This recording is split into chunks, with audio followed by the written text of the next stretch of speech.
Love this podcast? Support it and sponsor today. Simply head to ozcastnetwork.com for details. The information contained within this podcast does not consider your personal circumstances and is of a general nature only. You should not act on it without first obtaining professional financial advice specific to your circumstances. Paul Atherton is an ex-Wall Street advisor on a mission to help young people win back their financial power, wealth and security. He does this by helping them understand the hidden world of finance, risk and investments, helps them figure out how it impacts them, and to seize the opportunities to make it work to their advantage. This is Paul Street Journal. I'm here with Paul Atherton. How are you, Paul? Hey Tim, how are you? Very well. I've got a budget. I've sorted out my super, I'm investing. I'm just wondering, is that enough or do I need an overarching plan that kind of describes all those things? Oh, that's very good, Tim. You must be listening then. That's right. So I get asked this, do I need a plan? And so what do they say? A goal without a plan is just a wish. And what do we all wish for? More money. I've never heard anybody say, I wish I had less money. That's the thing, that literally the difference. A goal without a plan is just a wish. Well, a goal with a plan is not a wish, it's just a plan. Actually, I wish everybody would do it. We're busy, aren't we? Everyone should have a plan. Everyone should have a financial plan. And the reality is that a good financial plan is not easy, and it takes time, and you need to sit down and do it. And that's potentially one of the reasons why hardly any of us do it. So, it's hard work.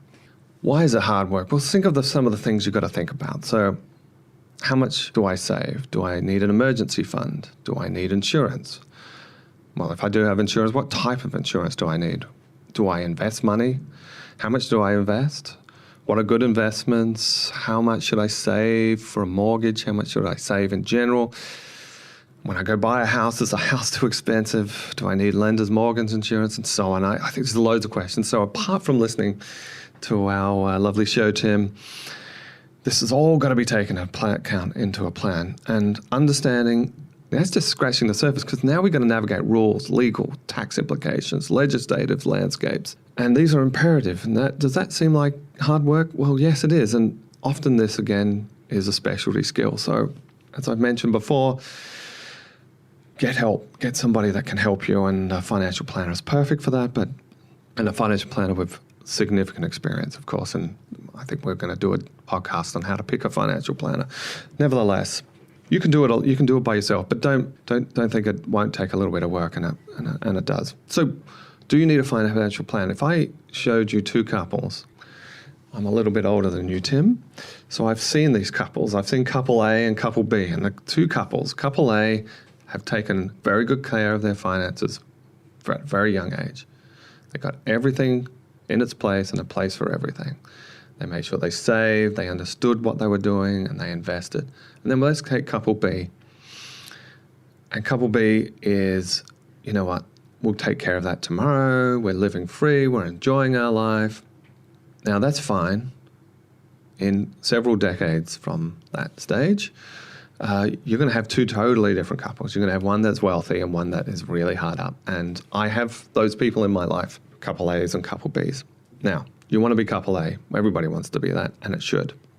Now, unfortunately, most are in the couple B. Most people take no plan until the last minute. And there's been a recent survey done by Core Data, which is a global financial specialist firm, that research firm, and they found that 90% of what they call financial superstars that got their act together, 90% of those had seen advice. They'd either regularly consult an advisor or have consulted an advisor. In other words, they've worked on a plan with somebody to scratch out a future. And that's exactly what ended them into financial superstars.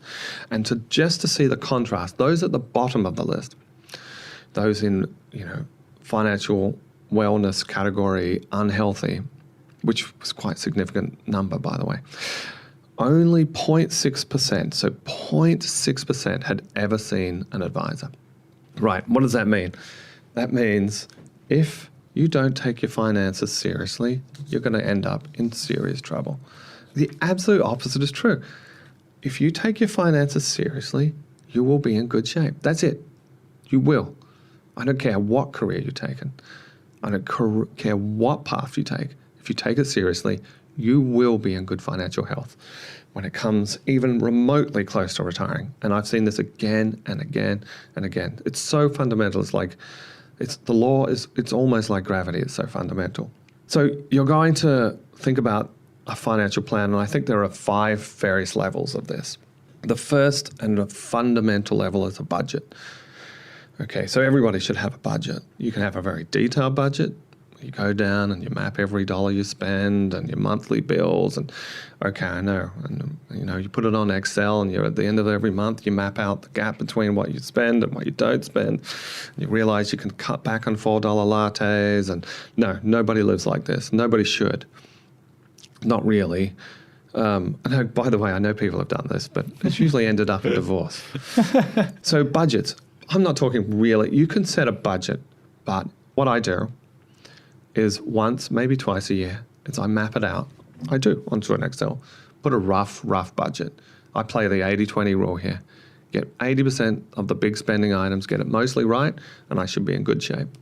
And what that does is it captures for me my spending, and it gives me a decent sense. That's what you want. 80-20 rule gives me a decent sense of what I'm spending, and you make sure that you're earning more than that. And I guess most advisors say cut back on the lattes. That's one side of the balance sheet. I say earn more money. Look at the other side. There are ways to sort of eke out a bit more in terms of your earning.